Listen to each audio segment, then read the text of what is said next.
dos crimes de feminicídio. Lamentavelmente, temos dados que consolidam cada vez mais um aumento generalizado desse tipo de crime. E a pandemia acabou, infelizmente, potencializando esses crimes. É um completo absurdo, mas é a grande realidade hoje no nosso país.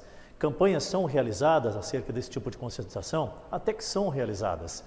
Mas o que nós, enquanto sociedade, enquanto meios de comunicação, enquanto justiça, enquanto poder público, o que a gente pode fazer e cobrar também para que seja feito para inibir um pouco esse tipo de prática? Bom, a gente tem hoje um especialista na área para conversar um pouco conosco.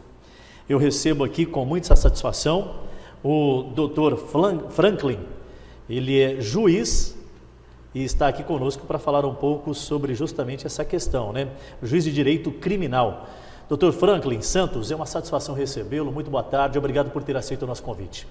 Obrigado, a satisfação é minha. E estou aqui para tentar prestar esse serviço à comunidade. Um pouco de esclarecimentos para que as pessoas percebam que dá para você entender do que nós vamos falar, né? Perfeito. Feminicídio é um dos temas que a gente, inclusive, solicitou que o senhor pudesse estar abordando conosco aqui. Lamentavelmente, a pandemia acabou corroborando para o aumento e a incidência desse tipo de prática, né? É muito triste isso. Como é que a Justiça tem tratado esses pontos? Esses números realmente são verídicos? Tem tido muito mais ocorrências nesse sentido? Hoje os tribunais estão tendo que tratar com isso com mais frequência?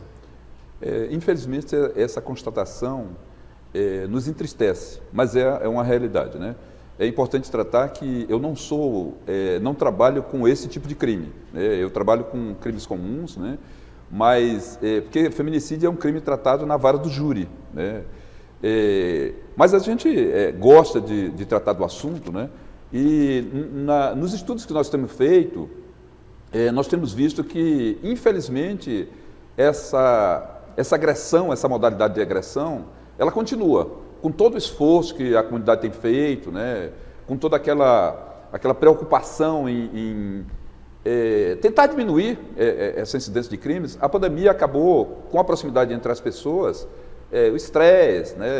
E realmente aumentou. Então, uma preocupação que nós devemos atentar, ou seja, a coisa está urgente. E é importante que a sociedade também comece a ter um sentimento de pertencimento em falar mais sobre o assunto, né? Propagar a informação, porque acho que um dos principais meios para se prevenir, combater, é levar a informação, tanto da questão de quão aguda é a ação criminosa, como também pelo ponto de vista de entender. Eu acho que o ser humano precisa começar a conviver como ser humano, né? Porque quando há um crime como este, já passa do teor de humanidade, né? Adilson, nós precisamos conhecer um pouco da nossa história, né? Por muito tempo, a sociedade foi paternalista, né? Então, em algumas situações, era comum que as pessoas achassem que o marido podia reprimir a companheira, agredindo até, né? Então, em algumas situações, algumas pessoas ainda trazem isso no seu histórico, né? Às vezes a gente, quando está estudando sobre o assunto, parece que tem um gatilho. Então, sempre que o homem bate na mulher, vinha aqueles ditados: em briga de marido e mulher, ninguém mete a colher. Isso foi uma coisa que nos orientou por muito tempo. Então, tem algumas pessoas que ainda trazem isso como uma coisa comum, né? Hoje nós já vemos em várias situações, quando a mulher está discutindo, sempre tem um homem para chegar lá e intervir, meter a colher, né? Esses dias é uma coisa boba, eu estava ali no grego original, e daqui a pouco vi um rapaz colocando o dedo assim para uma menina, né? E eu cheguei lá e perguntei dela, o que foi? Eu disse, não, o cara está me paquerando e eu já falei para ele que não quero. E eu fui lá com o cara, digo, meu irmão, tu já viu que a menina não quer, se afaste. Eu falei para ela, disse, olha, olhe para mim. Eu estava perto, assim, 2 metros com ela, né? Então, esse é um comportamento que os homens devem ter, né? Se viu alguma coisa estranha, se aproxime e pergunte o que é. Normalmente pode não ser nada, mas se tiver um homem ali, é interessante que o homem chegue lá. Ontem eu assistindo um programa de televisão, vi um juiz de futebol dar uma cabeçada numa menina que estava trabalhando como bandeirinha. Nossa, aquilo me deu um nervosismo. Essa conduta entre homens já é muito agressiva. Quando o cara faz isso com a mulher, nossa, sabe? Às vezes você pode até perder a razão em se jogar ali e agredir o cara, devolver, né? Nós precisamos nos alertar para isso, né? Essa mudança, aproveitando o enfoque, né? Essa mudança do feminicídio, ela foi muito interessante porque antes o cara, sei lá, pegou a mulher ou a ex-namorada dele com outro homem, o cara com ciúme ia lá e matava a mulher, ou batia na mulher. No júri ia se discutir, e ainda tem aquela tese que a legítima defesa da honra, o homem traído poderia ir lá e lavar a honra dele matando a mulher. E isso ainda permanece no imaginário popular. Não tem mais razão de existir há muito tempo, né? A gente vai estudar, o Dock Street matou Fica cada vez mais evidente que a sociedade precisa estar metendo a colher. Já que é para usar dito popular, vamos quebrar esse paradigma, esse modelo retrógrado, pode-se dizer assim. Né? Mas ainda está na cabeça de muita gente, inclusive de mulheres. Algumas mulheres, elas precisam ser chamadas a reagir também, né? Então, teve alguma situação de parece agressão, levante a mão e chame. Não fique calada, né? Então, o que foi interessante no feminicídio? Hoje, não tem mais negócio de dizer que, eu vou responder por homicídio simples. Não. Se o crime foi praticado no contexto de violência doméstica e familiar, não interessa qual for o motivo. É homicídio qualificado a pena de 12 a 30 anos. Já entra na modalidade de qualificação. Qualificadora, tá? E acabou a discussão. Não tem negócio, meu motivo foi porque ela... Não interessa.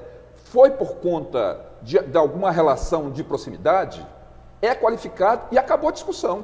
Tá? Um ponto crítico a fazer é que uma outra modalidade foi introduzido e não se deu atenção. Porque, na verdade, o feminicídio é quando a ação do homem contra a mulher é baseada no gênero. Então, ele mata a mulher não porque é companheiro, não porque o agrediu, mas simplesmente pelo fato de ser mulher. Veja só uma situação aqui. Aqui nós temos várias meninas. Então, se uma das meninas são promovidas a chefe e o homem se revolta, alguém da equipe se revolta, porque não queria que uma mulher fosse chefe, e ele vai e mata essa mulher, esse sim é o feminicídio. Mas essa conduta, ela merecia uma pena muito maior. E esse é o ponto crítico. O feminicídio, essa morte por conta do gênero, devia ser igual ao latrocínio, pelo menos, de 20 a 30 anos. Perdeu-se uma oportunidade. Então, esse é o ponto crítico. Bacana que acabou a discussão de motivo. Uma banalidade tamanha, né? Perde a razão. Que seria o fator justificativo, né? Olha, eu fiz por isso. É tão banal que deveria ser mais incisivo. Né? Você até questiona só um pouquinho disso. O homem que faz isso não é uma pessoa normal. Ele merece um tratamento anormal. Tá? E o tratamento anormal deveria ser uma pena muito maior. Perfeito. Avançando ainda nessa questão dos processos criminais, o senhor que é um estudioso da área, que vai em todas as abrangências, um outro fator que a gente gostaria de entender como a justiça tem tratado esses pequenos crimes cometidos por moradores em situação de rua, pessoas que estão ali e muitas das vezes, não dizendo que também que há uma justificativa, mas que cometem certos delitos devido à condição em que o indivíduo se encontra. Se o senhor fizesse uma analogia de como está, por exemplo, não só o país, mas principalmente Porto Velho, o estado de Rondônia, e como a justiça tem tratado isso. Esse é um outro ponto assim que é apaixonante e pouco conhecido. As pessoas, os moradores de situação de rua, elas não são vistas. São pessoas ignoradas. Você só nota, pode ser assim, a maioria das pessoas só notam quando eles cometem um crime. Então, essas pessoas que são ignoradas, elas recebem muito pouco do Estado. Então, tem sido desenvolvido estudo, né? E o CNJ, inclusive, apontou nesse sentido, de que as pessoas, por receberem pouco do Estado, devem ser olhadas de uma forma especial também. Tá? Eu sei que o cara vai e mexe no teu bem, tu tem garantia constitucional de direito à propriedade, mas essas pessoas, eles praticam pequenos delitos, eles devem ser olhados, não é olhar de compaixão, é um olhar de respeito. São pessoas, são cidadãos que recebem muito pouco e merecem uma atenção especial, mas não a atenção do processo criminal. Tá? Não dá para você só olhar para essas pessoas quando elas praticam pequenos delitos. Tá? Então, nós precisamos, né, avançar nessa discussão. É uma discussão ainda nova, né? As pessoas exigem, né? Se enquadra também as tratativas que deveriam ser tomadas para pessoas com menor poder aquisitivo? Pode dizer, usar até o termo os pobres, têm um tratamento diferenciado, deveriam ter. Qual é a ótica do senhor acerca dessa questão? Acerca dos pobres, aí já é um outro aspecto. O processo criminal, ele é muito injusto, né? Na defesa das pessoas pobres. O pobre é defendido pelo defensor público. Eu tenho na minha vara aproximadamente 1.000 processos ativos e desses 1.000 processos, 800 ou 900, eles são defendidos pela defensora pública. Uma mulher defendendo 800 pessoas. Como é que ela vai fazer uma defesa qualificada? Não tem como. Então, essas pessoas, elas são julgadas, né, e devem ser, a conduta dela deve ser apreciada. Não estou querendo desculpar, não estou querendo perdoá-las, até porque a lei não me dá esse poder. Mas elas precisam de uma defesa qualificada. Bem defendidas, o resultado vai ser um resultado mais justo. Tá? Então, a minha grande crítica ao processo criminal é que não é dado aos réus pobres a possibilidade de se defender. Porque aquele réu que tem condições, ele contrata um advogado e o advogado vai olhar para a situação dele. E ainda tem condições de chegar em todas as instâncias, né? Isso. Doutor, isso. tem muitos pontos que a gente gostaria de estar conversando com o senhor, mas lamentavelmente o tempo não permite. Eu estou conversando aqui com o juiz de direito criminal, doutor Franklin Santos. Feminicídio, a questão de processos criminais, mas eu não poderia encerrar sem antes entender um pouquinho, contextualizar a história do senhor dentro do processo como um todo e um trabalho que também foi me passado aqui, que o senhor desenvolve, que é justamente uma forma de levar a discussão do direito criminal de forma mais aprofundada para o maior número de pessoas. Adilson, foi sábado e eu tomei um Uber, né, um motorista de aplicativo. E aí ele me perguntou, é o Dr. Franklin? E eu fiquei assustado na hora que ele me passou a mensagem. Eu digo, será que é algum cliente meu que está insatisfeito, né? Eu cheguei lá, era um menino, um aluno, né? E ele disse, olha, estou na correria, eu estou para pagar a faculdade, está apertado. Eu digo, cara, eu me identifiquei com ele. Eu tenho uma infância pobre, né? Então, de batalha. Então, quando eu olho alguma pessoa batalhando assim, nossa, aquilo me dá um gás. Eu falei para ele, bicho, se tu dever a faculdade, se tu ficar com problema, nunca abandona. Deixa os caras te processar, leva o curso até o final, que ao final você vai perceber que valeu a pena. Então, essas pessoas que chegam com dificuldade, quando conseguem, eles olham para aquilo e dizem, olha, eu não posso pendurar isso na parede. Eu tenho que valorizar isso, né? E eu juntei com 2 colegas, eu, o Arlen e o Sérgio, e nós inauguramos um Instituto de Implantação e Prática Jurídica, Inovação e Prática Jurídica, com a pretensão de trazer o direito penal de uma forma mais profunda.